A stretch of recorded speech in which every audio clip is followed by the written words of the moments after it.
السلام علیکم ورحمۃ اللہ وبرکاتہ. عن عمر بن الخطاب الحمد للہ رب العالمین والصلاة والسلام علی رسولہ الکریم وعلی آلہ وصحبہ اجمعین اما بعد.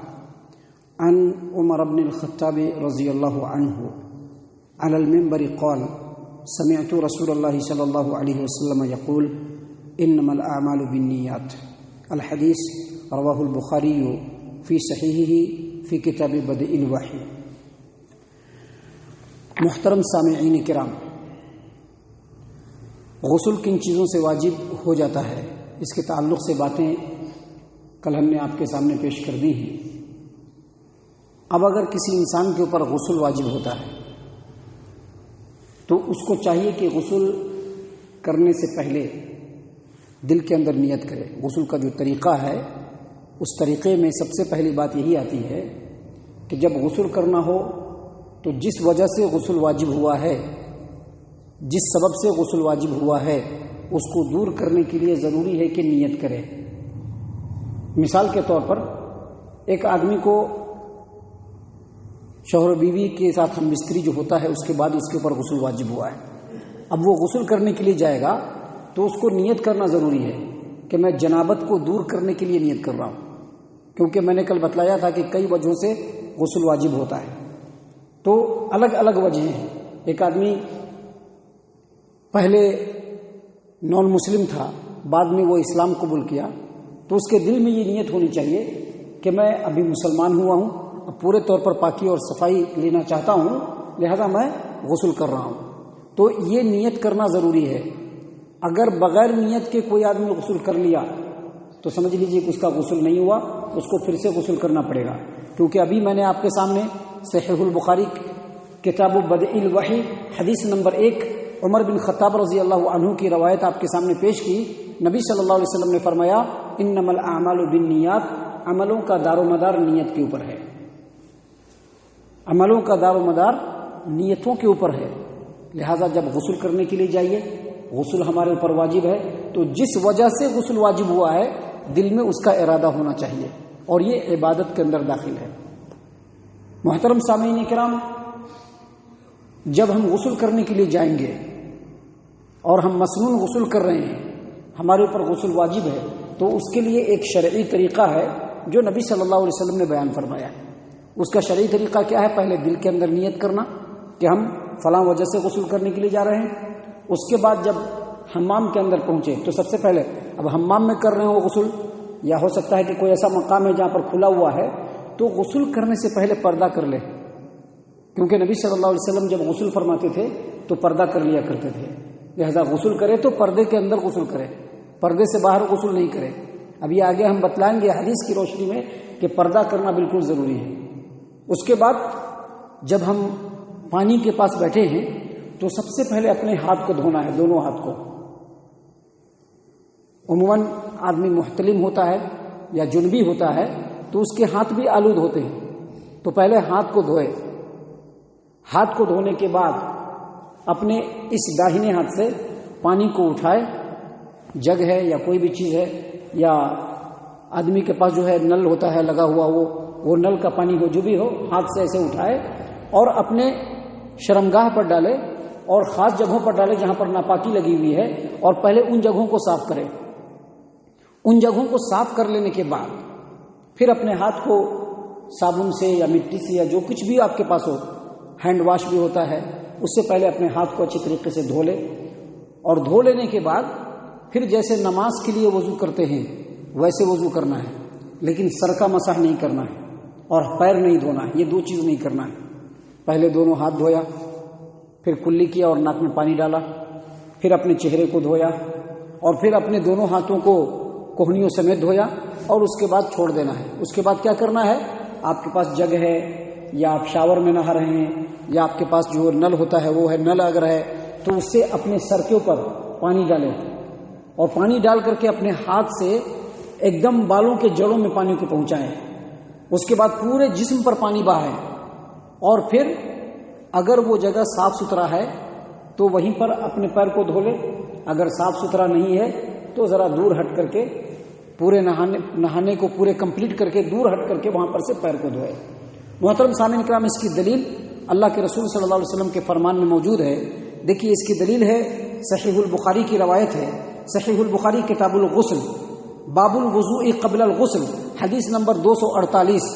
ام المؤمنین عائشہ رضی اللہ عنہا روایت کرتی ہیں کہ نبی صلی اللہ علیہ وسلم جب غسل جنابت فرماتے ہیں، ویسے تو عام طور پر نہاتے ہی ہیں، لیکن اصل میں نہانے کا جو یہاں پر طریقہ بتلایا جا رہا ہے اس وجہ سے کہ آدمی اگر جنبی ہو جائے یا کسی اور وجہ سے غسل جو ہے آدمی کے اوپر ہو جائے، یا عورت اپنے مینسٹرل پیریڈ کو کمپلیٹ کر کے اب پاک ہو رہی ہے، اس کے لیے یہ غسل ہے، تو نبی صلی اللہ علیہ وسلم جب غسل جنابت فرماتے تو پہلے اپنے دونوں ہاتھ کو دھوتے تھے، پہلے اپنے دونوں ہاتھ کو دھوتے اور اس کے بعد پھر نماز کے وضو کی طرح سے وضو کرتے، اس کے بعد اپنی انگلیاں پانی میں ڈال کر کے سر کو بھگوتے اور جڑوں کا خلال کرتے، پھر دونوں ہاتھ سے چلو میں پانی لے کر کے پورے سر پر اور پورے جسم پر ڈالتے، تمام جسم پر ڈالتے اور سر پہ ڈالتے۔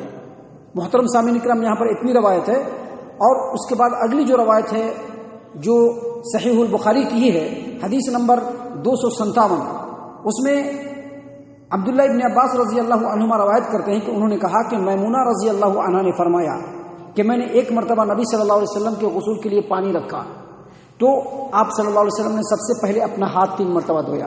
میں نے بتلایا تھا کہ پہلے اپنے ہاتھ کو 3 مرتبہ دھونا ہے تاکہ ہاتھ کے اندر کوئی غلاظت، کوئی آلائش، کوئی ناپاکی، کوئی پلیدی لگی ہو تو وہ صاف ہو جائے۔ اس کے بعد آپ صلی اللہ علیہ وسلم نے اپنے بائیں ہاتھ پر اپنے داہنے ہاتھ سے پانی ڈالا اور ڈال کر کے اپنے خاص جگہوں کو، جہاں جہاں پر ناپاکی لگی ہوئی ہے، ان جگہوں کو صاف کیا۔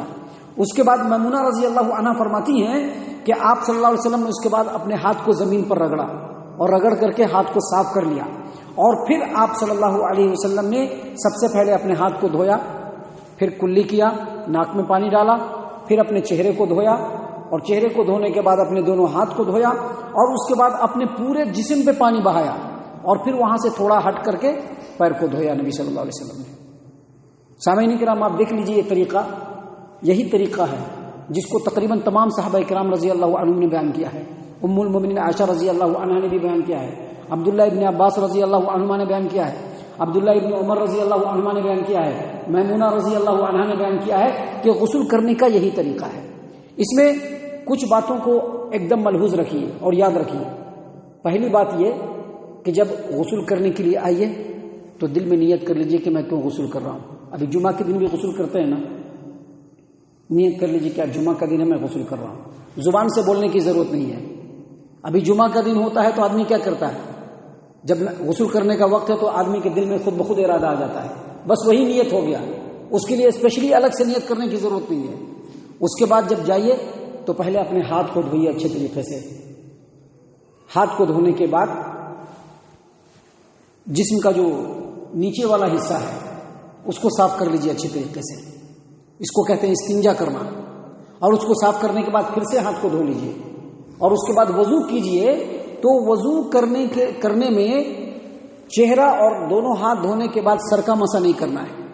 ابھی آپ کہیں گے سر کا مسح نہیں کرنا، اس کی دلیل کیا ہے؟ تو اس کی دلیل دیکھیے، اللہ کے رسول صلی اللہ علیہ وسلم کی حدیث موجود ہے، سنن النسائی کتاب الغسل حدیث نمبر 422 ہے، اور اس حدیث کو روایت کرنے والی ام المؤمنین عائشہ رضی اللہ عنہا بھی ہیں اور عبداللہ ابن عمر رضی اللہ عنہما، یہ دونوں روایت کرتے ہیں کہ رسول اللہ صلی اللہ علیہ وسلم سے میں نے غسل جنابت کے بارے میں پوچھا تو آپ نے فرمایا کہ سب سے پہلے اپنے دائنے ہاتھ پر 2 یا 3 دفعہ براہ راست پانی ڈال کر کے اس کو صاف کرو، اور پھر برتن میں ہاتھ ڈال کر کے اس میں سے پانی نکال کر کے اپنے بائیں ہاتھ پر ڈالو اور اس سے پورے شرمگاہ کو اور اس کے ارد گرد کے علاقے کو صاف کرو، اور اس کے بعد چونکہ اب ہاتھ پھر سے آلود ہو گیا ہے تو ہاتھ کو پھر دھو لو اچھی طریقے سے 3 مرتبہ رگڑ کر کے۔ اس کے بعد نبی اکرم صلی اللہ علیہ وسلم نے فرمایا کہ صاف کرنے کے بعد ہاتھ کو جس طرح سے وضو کرتے ہیں نماز کے لیے ویسے ہی وضو کرو۔ کیسے؟ 2-3 دفعہ جو ہے پہلے دونوں ہاتھ کو دھو، اور پھر 3 مرتبہ کلی کرو، ناک میں پانی ڈالو، پھر چہرے کو 3 مرتبہ دھو، پھر اپنے دونوں بازوؤں کو کوہنیوں سمیت 3 مرتبہ دھو، اور پھر نبی صلی اللہ علیہ وسلم نے فرمایا کہ جب سر تک پہنچے تو سر کا مسح نہ کرے۔ کیوں سر کا مسح نہیں کرے؟ محدثین شارحین نے اس لیے بتلایا ہے سر کا مسا اس لیے نہیں کرے کہ ابھی جو پانی ڈالے گا تو وہ پانی سر پہ ہی ڈالے گا اور پھر پانی ڈال کر کے پورے بال کے جڑ کو وہ تر کرے گا، لہذا اس کو مسا کرنے کی ضرورت نہیں ہے، سر کا مسا نہ کرے بلکہ سر پر پانی ڈالے۔ اور ایسے ہی رسول اللہ صلی اللہ علیہ وسلم کے غسل کرنے کا ذکر کیا۔ تو یاد رکھیے سر کا مسا نہیں کرنا ہے۔ حافظ ابن حجر اسقلانی رحمہ اللہ اپنی کتاب فتح الباری میں فرماتے ہیں کہ کسی بھی حدیث میں سر کے مسا کرنے کا ذکر نہیں ہے، لہذا جب ہم غسل کریں گے تو وضو تو ضرور کریں گے لیکن سر کا مسا نہیں کریں گے، پیر بھی نہیں دھوئیں گے، اور پورے غسل کو کمپلیٹ کرنے کے بعد جب ہم نے وضو کر لیا اور سر پہ پانی ڈال کر کے سر کو بھگو لیا اور پورے بدن کو تر کر لیا، پورے بدن پہ پانی بہا لیا، تو اب ہمارا حمام کیسا ہے ہم دیکھیں گے۔ اب پہلے زمانے میں کیا ہوتا کہ حمام میں پانی رک جایا کرتا تھا، تو اگر ایسی جگہ ہے جہاں پہ پانی رک جا رہا ہے تو وہاں پر کیا کریں گے کہ پورا غسل لینے کے بعد الگ ہٹ کر کے پیر کو دھو لیں گے۔ لیکن آج کل جو ہمارے حمام ہے وہاں پہ پانی رکتا نہیں ہے، تو غسل کے ساتھ ہی پیر کو بھی دھو لیجئے، کوئی حرج کی بات نہیں اس میں۔ لیکن اس سلسلے میں ایک بات اور یاد رکھنا ہے کہ وضو کرنے کے بعد دوبارہ وضو کرنے کی ضرورت نہیں ہے۔ ابھی بہت سارے لوگ کیا ہوتے ہیں کہ غسل کے لیے وضو کیا، اب کیا کرنا، نماز پڑھنے کے لیے جانا ہے، کیا دوبارہ وضو کرنا ہے کیا؟ تو دوبارہ وضو کرنے کی ضرورت نہیں، کیونکہ وضو بالکل وہی ہے جو نماز کے لیے ہم وضو کرتے ہیں، لہذا دوبارہ وضو کرنے کی کوئی ضرورت نہیں ہے۔ سامعین اکرام، یہ غسل کا طریقہ تھا جو ہم نے آپ کے سامنے بیان کیا۔ ابھی غسل کے اسی طریقے میں کچھ اور بھی تفصیلات ہیں جو انشاءاللہ کل اور کل کے بعد کے درسوں میں ہم آپ کے سامنے پیش کریں گے۔ اللہ تبارک و تعالیٰ سے دعا ہے کہ اللہ تعالیٰ ہم تمام کو ان تمام باتوں کو، یہ جو علم ہم سیکھ رہے ہیں، اللہ تعالیٰ اس کو ہمیں سیکھنے کی توفیق عنایت فرمائے۔ اللہ تبارک و تعالیٰ جو بھی علم سیکھ رہے ہیں اس کے مطابق عمل کرنے کی توفیق عنایت فرمائے۔ اللہ تعالیٰ ہم تمام کو اللہ اور اس کے رسول صلی اللہ علیہ وسلم کی اطاعت و فرما برداری کرنے والا بنائے، صحابہ کرام رضی اللہ عنہم کے طریقے پر چلنے والا بنائے، جنت الفردوس میں جگہ عطا فرمائے۔ اے اللہ ہم تمام کو جہنم سے پناہ دے، اے رب العالمین ہم تمام کو جہنم سے پناہ دے، اے مالک الملک ہم تمام کو جہنم سے پناہ دے، آمین یا رب العالمین۔ وما علینا الا البلاغ المبین۔